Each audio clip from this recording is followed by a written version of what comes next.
Bienvenidos, queridos hermanos, al servicio de este día domingo. A nombre de la congregación St. John's, la más cordial bienvenida a quienes se incorporan por primera vez a este servicio mediante la plataforma online de YouTube y, por supuesto, un abrazo fraternal para todos los miembros de nuestra congregación St. John's, que cada domingo a domingo nos reunimos para poder alabar y ensalzar el nombre de Jesucristo, de Dios y de su Espíritu Santo.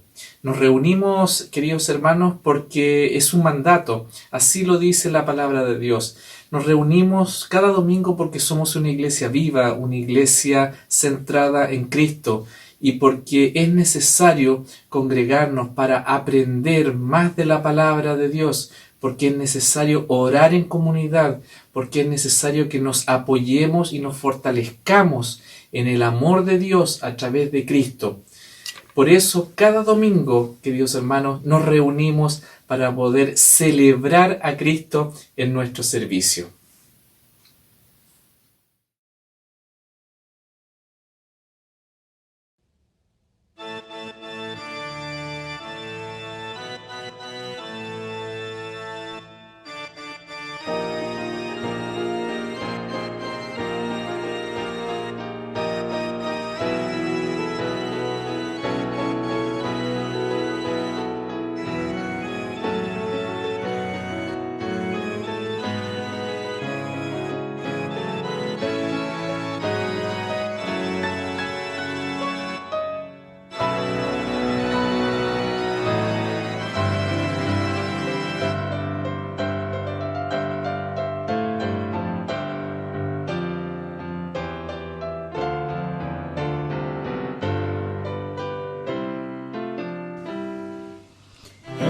Jesucristo, puerto de paz, en horas negras de tempestad, hallan las almas dulces solas, grato consuelo, felicidad.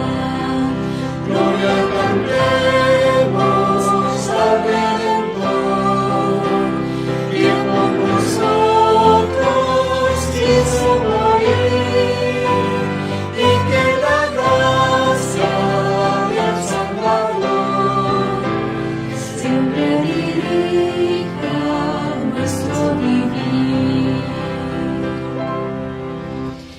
En nuestras luchas en el dolor, en tristes horas de tentación, calma difunde santo vigor, nuevos alientos al corazón.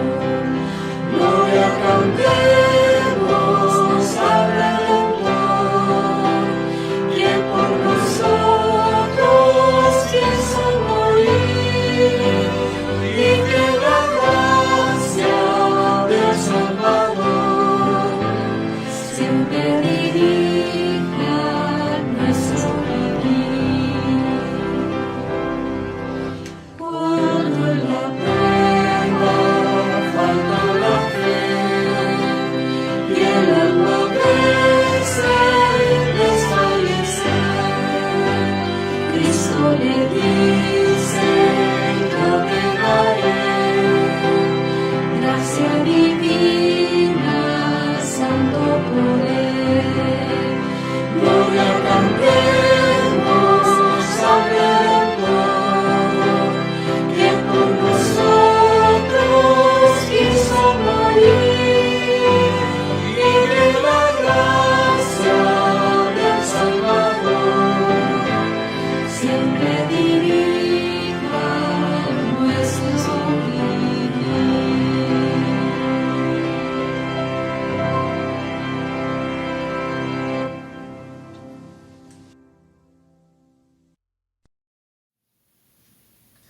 Querida congregación, queridos hermanos, los invito a que inclinen sus rostros para que honremos y oremos a nuestro Padre.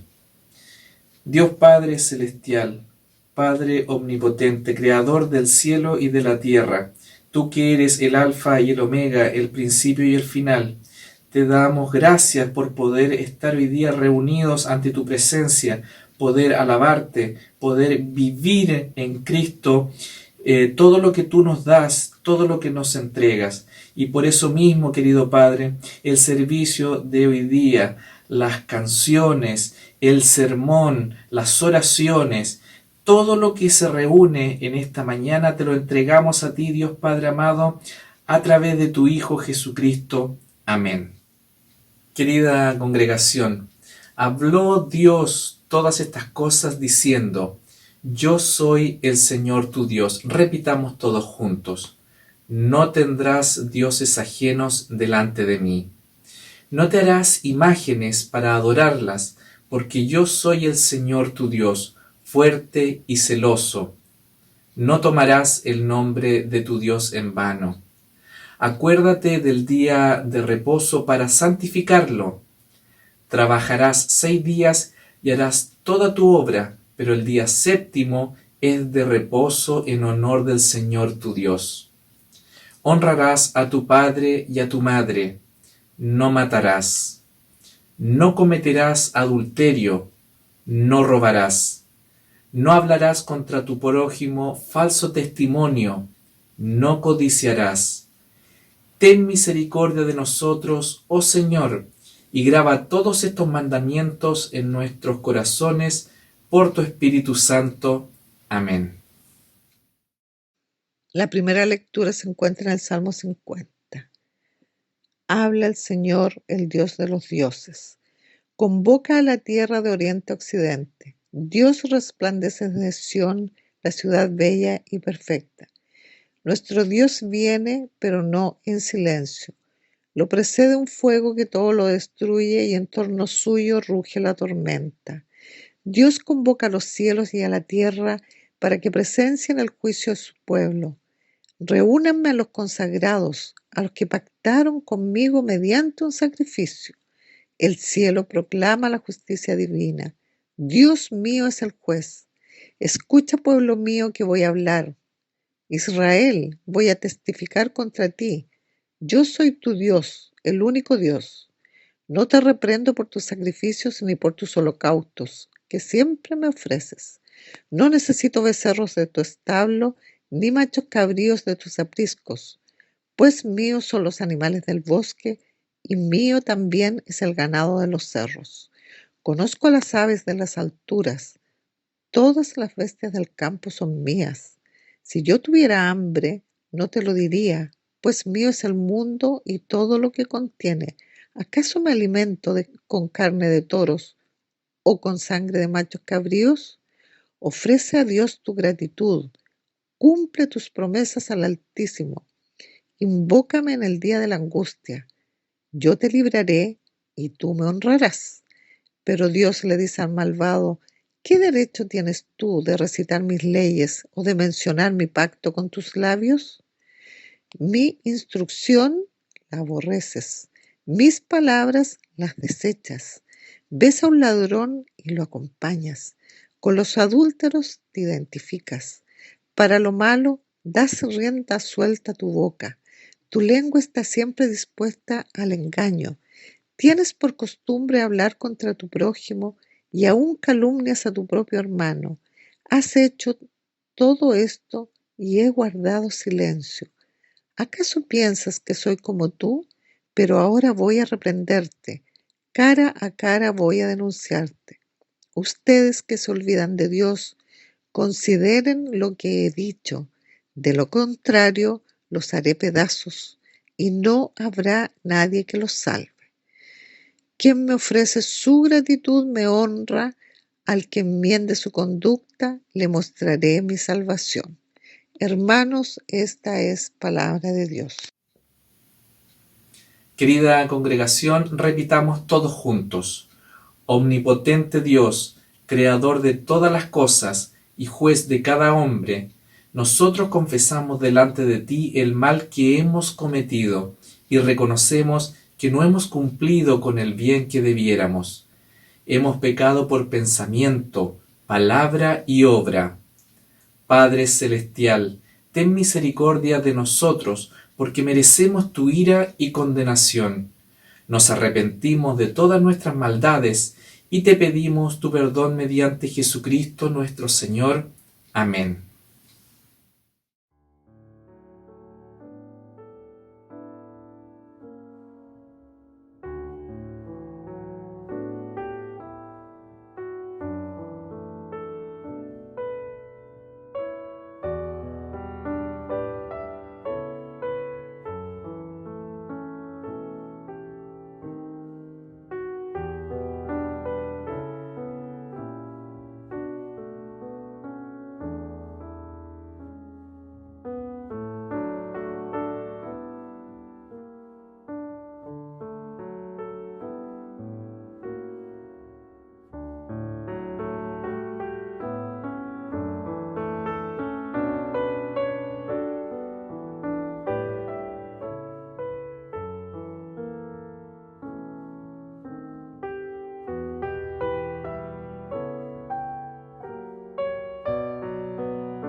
Hermanos, el apóstol Juan dice, si alguno comete pecado, abogado tenemos ante el Padre a Jesucristo el justo. Y Él es el que quita la ira de Dios sobre nuestros pecados, y no solamente los nuestros, sino también los de todo el mundo.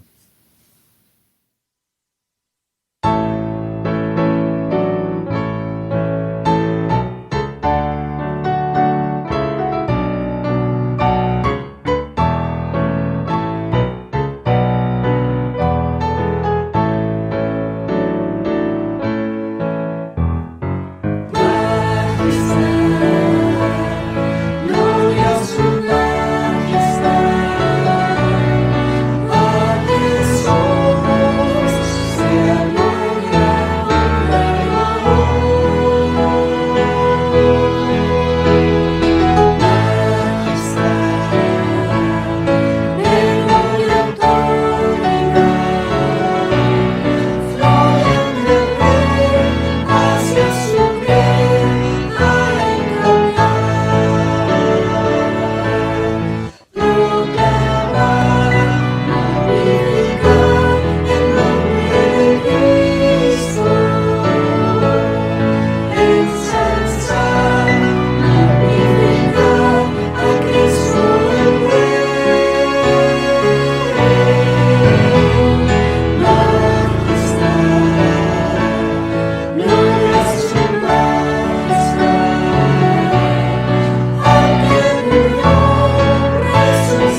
Amado Señor, nos dirigimos a ti con humildad y con gratitud en nuestros corazones. Te alabamos, te honramos y te damos toda la gloria que solo tú mereces. Padre amado, gracias porque a pesar de las difíciles circunstancias que estamos atravesando, podemos confiar en tu amor, en tu fidelidad, en tus promesas, que son verdaderas y que dan paz a nuestros corazones. Gracias porque podemos descansar en ti y porque tú tienes el control de todo. Pero también queremos pedirte perdón por no darte el lugar que mereces en nuestras vidas, por nuestra falta de confianza en tu poder cuando nos sentimos desesperanzados ante lo que nos rodea. Esta mañana rogamos por tu iglesia, que la fortalezcas en tu palabra, que tu amor y verdad la mantengan unida. Rogamos que nos ayudes a ser sal y luz en este mundo y ser fieles representantes tuyos a través de nuestras acciones, para darte la gloria, estemos donde estemos. Te presentamos también a nuestros pastores Enrique y Cristian junto a sus familias. Agradecemos por sus vidas y por la enseñanza de tu palabra. Anima sus corazones cada mañana y guíalos en tu sabiduría. Pedimos también por los enfermos, ya sea que estén en sus casas o en hospitales, por los que han perdido a un ser querido y por las personas que se encuentran sin trabajo. Que tu paz y consuelo llene sus corazones en estos difíciles momentos de dolor e incertidumbre y que pongan su esperanza en ti. Los que te conocen, que fortalezcan su fe, y los que aún no te conocen, que tu palabra llegue a sus oídos y te reciban en sus vidas. Te damos gracias por la nueva plantación de Lomas y te rogamos que sea edificada en tu palabra y que tu mensaje de salvación llegue a tantas familias que viven en el sector. Te rogamos por nuestro país, por sus gobernantes, que busquen tu sabiduría y dirección para tomar decisiones adecuadas para el bien de la población. Y por sus habitantes, que se vuelvan a ti, Señor, puesto que como nación nos hemos alejado de ti y de tus preceptos. Gracias, Padre eterno, porque nos escuchas, porque tus tiempos y respuestas son perfectos. Ponemos todo lo anterior en tus manos y esperamos en ti de acuerdo a tu santa voluntad. En el maravilloso nombre de Jesús, nuestro Salvador, oramos. Amén. La segunda lectura se encuentra en el Evangelio de Juan, capítulo 13, versículos del 31 al 38. Cuando Judas hubo salido, Jesús dijo: ahora es glorificado el Hijo del Hombre, y Dios es glorificado en él. Si Dios es glorificado en él, Dios glorificará al Hijo en sí mismo, y lo hará muy pronto. Mis queridos hijos, poco tiempo me queda para estar con ustedes. Me buscarán, y lo que antes les dije a los judíos, ahora se lo digo a ustedes. A donde yo voy, ustedes no pueden ir. Este mandamiento nuevo les doy: que se amen los unos a los otros, así como yo los he amado también. Ustedes deben amarse los unos a los otros. De este modo, todos sabrán que son mis discípulos, si se aman los unos a los otros. ¿Y a dónde vas, Señor?, preguntó Simón Pedro. A donde yo voy, no puedes seguirme ahora, pero me seguirás más tarde. Señor, insistió Pedro, ¿por qué no puedo seguirte ahora? Por ti daré hasta la vida. ¿Tú darás la vida por mí? De veras te aseguro que antes de que cante el gallo, me negarás 3 veces. Hermanos, esta es palabra de Dios. Esta es la segunda parte del capítulo 13 del Evangelio de Juan. Esta última parte de este Evangelio, del capítulo 13 en adelante, es una verdadera joya de las Escrituras. El pasaje de hoy, Juan 13, del 31 al 38, es un llamado del Señor para acompañarlo al cielo, para acompañarlo a la gloria. ¿Cómo será ir al cielo para estar con el Señor? Me imagino que todos los cristianos nos hemos hecho esa pregunta más de alguna vez en nuestra vida. Bueno, esta historia que vamos a ver hoy ocurre en la última cena de nuestro Señor Jesucristo, que nuestro Señor Jesucristo tuvo con sus discípulos antes de ser entregado por Judas, donde, como sabemos, nuestro Señor será sometido a una parodia de un juicio, torturado en un cuartel romano y finalmente muerto en la cruz. Jesús está ahí en esta última cena rodeado por sus discípulos, con la excepción de Judas, que según el verso 31 nuestro pasaje nos dice que había abandonado el lugar cuando todo esto va a ocurrir. Estos discípulos que están ahí con Jesús son lo que van a ser el comienzo, los iniciadores de la iglesia, de la cual todos nosotros los cristianos somos partes. Así que Jesús le está hablando realmente a su iglesia. Por lo tanto, no solamente está hablando ahí a esos 11 discípulos que estaban con él, sino que nos está hablando a ti y a mí que seguimos a Cristo. Jesús comienza esta importante enseñanza en el verso 32 diciendo que Él y el Padre Celestial serán glorificados pronto. Si Dios es glorificado en Él, Dios glorificará al Hijo en sí mismo y lo hará muy pronto, dice el verso 32. De hecho, es interesante las muchas veces que la palabra gloria o glorificar se van a repetir de aquí en adelante en esta parte del Evangelio de Juan. ¿Por qué es esto? Bueno, es porque en la muerte y resurrección de Jesús vemos en primer lugar el extraordinario e inmenso amor de Dios por la humanidad. Toda su obra en la cruz es por y para nuestra salvación y redención. Fue para que por medio de Cristo nosotros pudiéramos conocer y gozar a Dios para siempre. Pero también la cruz revela la perfecta justicia de Dios. Dios no puede hacer un perdonazo. Alguien debe asumir la responsabilidad del pecado humano. Y ese alguien es nada menos que el inocente Hijo de Dios, Jesús. Jesús, el verdadero Cordero de Dios, que quita el pecado del mundo. Pero también nos muestra la cruz y la resurrección el perfecto poder, el increíble poder, el todopoderoso poder de nuestro gran Dios.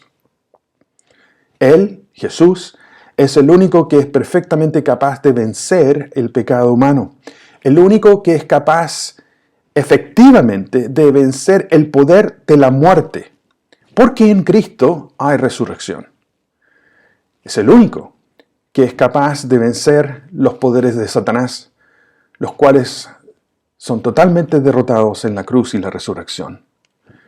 Finalmente, la cruz y la resurrección nos muestra la gloria de Dios, porque en la resurrección de Cristo el Señor abre de par en par los cielos para nosotros los cristianos. Por eso Jesús, un poco más adelante, en Juan 20, va a decirle a María, después de la resurrección, subo a mi Padre y Padre de ustedes, a mi Dios y Dios de ustedes. La gloria de Dios se nos ha revelado por medio de Cristo. Por Él es que podemos conocer a nuestro maravilloso Padre Celestial. Es interesante cómo Jesús comienza este mensaje a su iglesia con un mensaje que se basa, pero no solamente se basa, sino que descansa en la obra de la cruz. Porque es en la cruz y en la resurrección donde, por ejemplo, tenemos la plena y total y absoluta seguridad de parte de Dios que nuestros pecados sí han sido perdonados. La absoluta seguridad de nuestra salvación está en la cruz y en la resurrección de Cristo. Es en la cruz donde tenemos plena seguridad del amor de Dios por nosotros. ¿Qué más grande amor puede mostrarnos Dios que entregar la vida de su único Hijo en nuestro rescate? La cruz es el poder de Dios actuando a nuestro favor y para nuestra bendición y rescate. Tú y yo, que seguimos a Cristo, somos recipientes, hemos recibido toda esta gran obra de Cristo. Y damos gloria al Señor cuando vivimos una vida diaria reconociendo, agradeciendo y compartiendo con otros lo que Jesús hizo. Entonces, la verdadera forma que tenemos nosotros de responder a todo esto que el Señor ha hecho por nosotros, la verdadera forma de glorificar a Dios es vivir una vida descansando en Él y obedeciéndolo. Ver, apreciar, entender la gloria de Dios, el Padre, y de Cristo, y lo que Él hizo en la cruz, es absolutamente esencial para nosotros los cristianos. Porque es justamente esto lo que nos da la plena seguridad de que Dios nos ama y que Dios sí nos ha perdonado. Nos da seguridad de que no importa qué es lo que pase, nosotros sí iremos a la gloria al final de nuestros días. Todo esto y mucho más nos da, sin duda alguna, la gloria de la cruz y la resurrección de Cristo. Es justamente por lo que Cristo logró por y para nosotros en la cruz que nuestra vida ha sido transformada tan poderosamente. Es por el logro de la cruz y la resurrección que vidas son transformadas por Dios a lo largo de todo el mundo y en todas las épocas. Y nada ni nadie podrá nunca detener esta maravillosa obra del Señor. Algo muy interesante en este pasaje es que cuando Jesús habla de la cruz, se refiere a sus discípulos como mis queridos hijos. Otra traducción lo traduce como hijitos. Y esta es una forma muy especial de hablar del Señor, una forma íntima, amorosa de tratarlos. Pero al estar hablando de su iglesia, Jesús también nos está diciendo a ti y a mí, mis queridos hijos o hijitos, que nos habla justamente de esta relación tan especial que Él ha logrado por nosotros o para nosotros. Todo esto lo ha logrado Cristo en la cruz y en la resurrección, para ti y para mí. ¿Has pensado seriamente en esto? ¿Has pensado seriamente en esto? Tenemos el Evangelio, conocemos a Jesús y por lo mismo tenemos plena y total seguridad de que Dios Padre nos ama y nos ha perdonado. En el verso 34 Jesús le dice a sus discípulos que partiría. Dice, mis queridos hijitos, poco tiempo me queda para estar con ustedes. Sí, pero también es cierto que Él no los dejaría solo. No solamente les daría el Espíritu Santo, sino que también aquí les da un nuevo mandamiento. Acompáñenme en el verso 34 y 35. Este mandamiento nuevo les doy, que se amen los unos a los otros. Así como yo les he amado, también ustedes deben amarse los unos a los otros. De este modo todos sabrán que son mis discípulos, si se aman los unos a los otros. Bueno, esta es una de las razones principales de la existencia de la Iglesia de Cristo. Esta es una de las razones principales por las cuales la Iglesia de Cristo se reúne de diferentes formas. Es un llamado directo de Jesús a conformar nuestras vidas como creyentes para amar y servir especialmente a otros cristianos como Cristo los ama. Este gran mandamiento se basa en primer lugar en lo que Cristo hizo por mí y para mí, por lo que el Evangelio me ha dado y en lo que Cristo me ha transformado, un hijo o una hija de Dios. Amar y servir a otros cristianos es la marca que muestra que yo soy de Jesús. Entonces la razón por participar o asistir o ser miembros de la iglesia no tiene nada que ver con lo que yo puedo o no puedo recibir, sino en lo que puedo dar por los demás. ¿Por qué? Porque ese es exactamente el ejemplo que Jesús me ha dado. Entre paréntesis, este es el problema con cristianos que son irresponsables en su asistencia a la vida de la iglesia. Porque su inasistencia nos hace mal a los demás, nos daña a todos los demás. Porque necesitamos los unos de los otros, necesitamos vernos, hablarnos, tratarnos. En esta parte del Evangelio de Juan, en un sentido, el Señor pone nuestro mundo patas al revés. Sobre todo porque estamos acostumbrados a vivir y somos parte de una sociedad egoísta, hedonista, en la cual vivimos.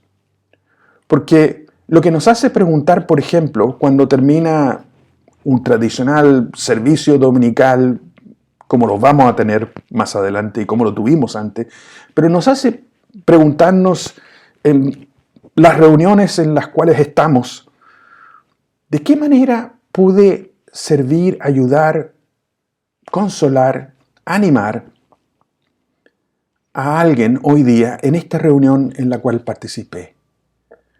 ¿Pude servir a alguien? ¿Pude consolar a alguien? Jesús desafía la típica pregunta que naturalmente nos hacemos en estos casos, que muchas veces es algo así como, ¿de qué me sirvió lo que pasó en esta reunión? ¿O de qué me sirvió lo que pasó en este servicio dominical? ¿Qué fue lo que recibí o qué fue lo que no recibí? Jesús nos llama en este mandamiento a hacernos la pregunta al revés. ¿Tuve una buena conversación con alguien acerca de Jesús? ¿Animé a alguien a confiar más en Jesús? Incluso, ¿animé a alguien a entregar su vida, a tomar un compromiso con Jesús? Jesús ha fijado una nueva y absoluta prioridad para nosotros, los que nos llamamos cristianos. El texto bíblico dice que se amen los unos a los otros, así como yo los he amado. De este modo todos sabrán que son mis discípulos. Si hemos sido cambiados por el Evangelio, si Jesús ha perdonado nuestros pecados, entonces viviremos por este mandamiento, dado que es la marca que Jesús ha puesto de que somos de Él, de Cristo. Entonces hay que parar aquí un poquito para hacernos una pregunta dentro del centro de nuestro corazón. ¿Es así tu vida? ¿Es así en la vida de esta congregación? ¿Cómo se muestra esto en la práctica? ¿Cómo se muestra esto en el día a día? El Evangelio cambia poderosamente nuestra forma de pensar. El Evangelio cambia poderosamente nuestras prioridades. Pero por sobre todo, el Evangelio cambia poderosamente nuestra forma de amar. Y por lo mismo sigo preguntando, ¿cómo se ve este cambio drástico que Jesús produce en todos sus hijos e hijas en tu vida práctica? Como cristianos, como seguidores de Jesús, como rescatados por la obra de la cruz y la resurrección de Cristo, seguimos e imitamos el ejemplo de nuestro Maestro. El apóstol Pablo nos recuerda este ejemplo, el ejemplo de nuestro Salvador en 2 Corintios. Y Pablo dice, porque conocen la gracia de nuestro Señor Jesucristo, que siendo rico, sin embargo, por amor a ustedes se hizo pobre, para que por medio de su pobreza ustedes llegaran a ser ricos. El argumento de Pablo es muy importante para nosotros. Es por todo lo que Cristo ya ha hecho por nosotros. Salvación, el conocer, el disfrutar del Evangelio de la gracia, es que nosotros podemos ahora ser totalmente generosos. Esto afecta especialmente nuestras relaciones unos con otros. ¿Te has fijado que el Nuevo Testamento habla mucho de este tema? ¿Que el Nuevo Testamento habla mucho del tema de las relaciones? Por ejemplo, cuando el apóstol Pablo exhorta a los maridos a ser fieles a sus esposas en Efesios 5, no solamente nos dice que debemos serles fiel. El argumento es que los maridos cristianos somos llamados a ser fiel porque Cristo ha sido fiel con nosotros primero. Efesios 5 va a decir a los maridos cristianos en el verso 25, maridos, amen a sus mujeres así como, de la misma manera, de tal forma como Cristo amó a la iglesia y se dio Él mismo por ella. Tú, que eres marido cristiano, ya has recibido el amor fiel de Jesús. Por eso, en respuesta a eso, en respuesta a la obra de Cristo, es que eres llamado a ser un fiel marido de tu esposa. El Nuevo Testamento nos enseña que Cristo nos ha liberado y nos ha dado gracia para servir y amar en una forma completa y totalmente diferente. Nos ha liberado y dado gracia para amar y servir como Él lo hace. Por eso dice que se amen los unos a los otros así como yo les he amado. Bueno, la pregunta que creo que queda para nosotros es, ¿cómo se vive esto día a día? ¿Cómo puede ser que los que no conocen a Cristo puedan vernos y ver la forma que nos amamos y servimos unos a otros y preguntarse, ¿qué les lleva a estos a amarse de esta manera? Ese es el gran llamado para nosotros los cristianos, a tener una vida tan marcadamente diferente por la obra de Cristo en nosotros, que los que están allá afuera, que no conocen a Cristo, queden impactados por lo que ven en nuestra vida diaria y normal. Jesús mismo va a decirnos en el capítulo 15, como el Padre me ha amado, así también yo los he amado, permanezcan en mi amor. Somos parte de la iglesia de Cristo obedeciendo este mandamiento. Entonces, no participamos en la iglesia como consumidores de algún servicio, sino al revés, como servidores. Seguimos este mandamiento de Dios en nuestras relaciones, porque Dios nos amó y porque Dios nos sirvió primero. Entonces respondemos a su amor siguiendo su ejemplo. Esta es la diferencia y lo que hace único este tipo de amor que Dios nos ha dado. No estamos simplemente haciendo una buena cosa o un buen favor porque somos buenas personas, sino porque respondemos al gran amor de Dios por nosotros. Es porque amamos a Jesús, es que lo obedecemos en cada aspecto de nuestra vida. ¿Qué tan diferente sería nuestra iglesia? Me pregunto qué tan poderoso sería el testimonio de esta congregación en esta ciudad si solo el 50% de los miembros de la iglesia pensaran en primer lugar de cómo podrían hoy servir, cuidar, animar a otros miembros de la iglesia. ¿Cómo podríamos cuidar, animar, acompañar, dar una bienvenida cariñosa a alguien que está asistiendo por primera vez a alguna de nuestras reuniones y que nosotros no necesariamente conocemos? ¿Cómo sería si dijéramos que el 50% de los miembros de nuestra iglesia se comprometiera, y lo hiciera, a compartir el Evangelio con una persona durante esta semana? Digamos, durante este mes. Esto es amor cristiano en la práctica. Esto es amor cristiano en la práctica, siguiendo el mandamiento que Cristo mismo nos ha dado. Y esto es, sin duda alguna, nuestra respuesta lógica al gran amor del Señor por nosotros. Jesús nos llama a cuidarnos, a recordarnos el Evangelio, a perdonarnos, a corregirnos, a enseñarnos, a orar unos por otros. Y todo esto es exactamente lo que Jesús ya ha hecho y sigue haciendo por ti y por mí. Este tipo de amor que Dios produce en nosotros y que se aplica a la vida diaria, a cada momento de tu vida y la mía, es el más poderoso mensaje que podemos dar a aquellos que no conocen a Cristo.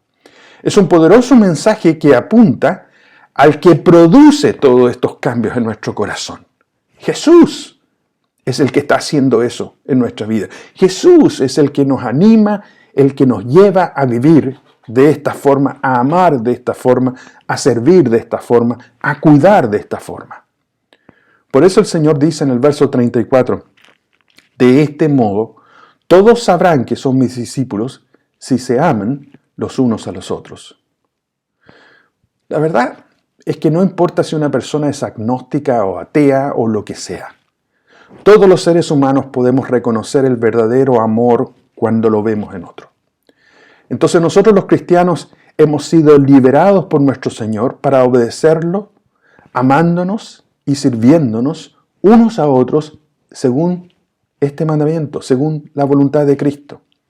Y la promesa del Señor es que si vivimos vidas de esa manera, si lo obedecemos en esto, el mundo, la sociedad que está a nuestro alrededor, sí se dará cuenta.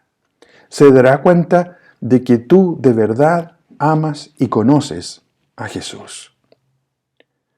Al final de este pasaje aparece nuestro querido Pedro, que como muchos de nosotros, tiene muy buenas intenciones, pero muy poca voluntad. Y le dice al Señor que haría cualquier cosa por él, incluso hasta dar su vida.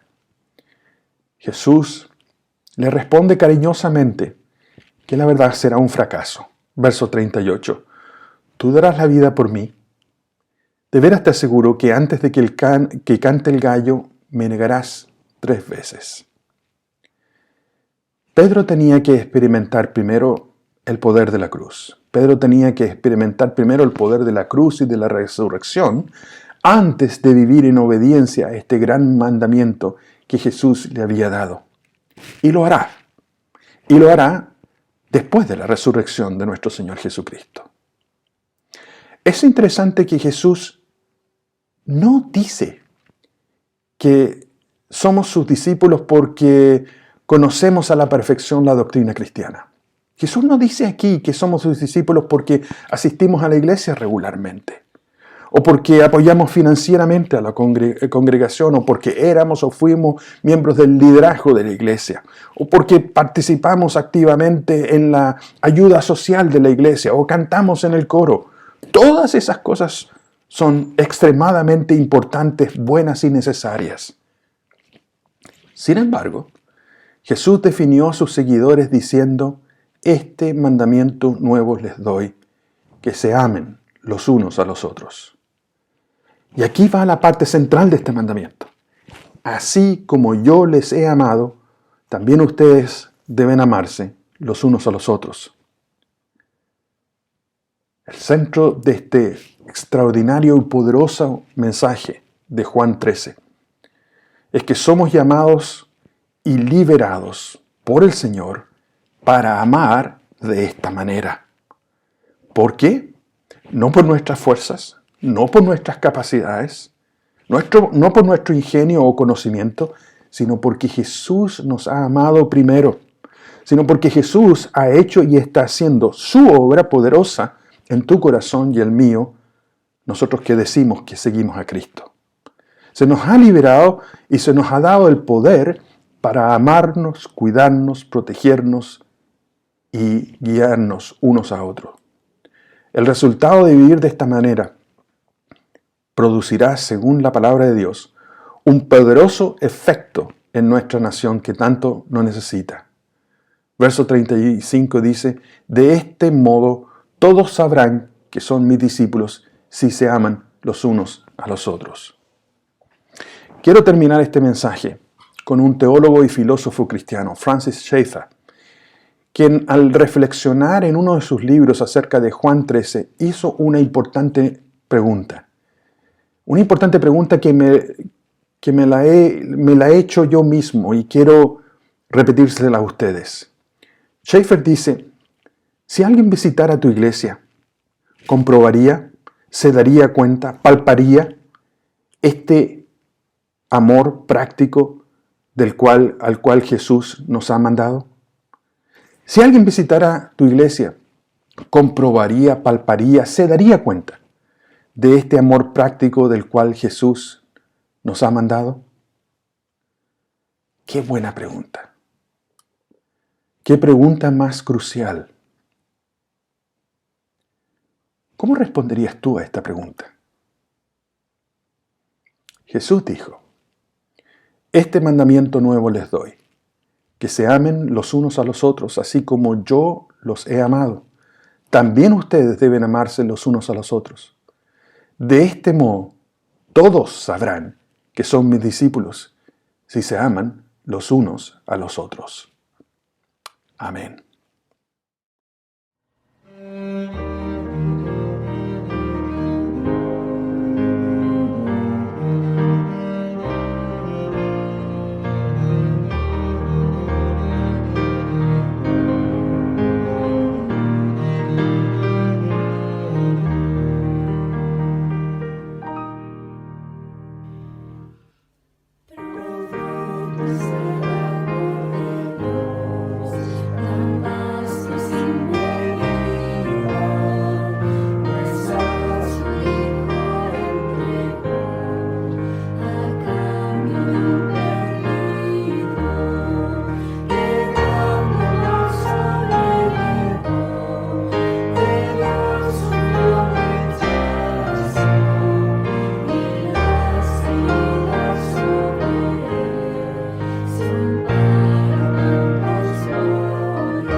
Las cadenas de la muerte me quitó.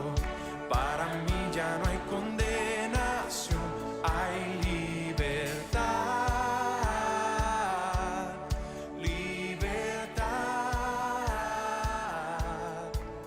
Siendo esclavo del pecado me libró, en la cruz compró mi redención y libertad.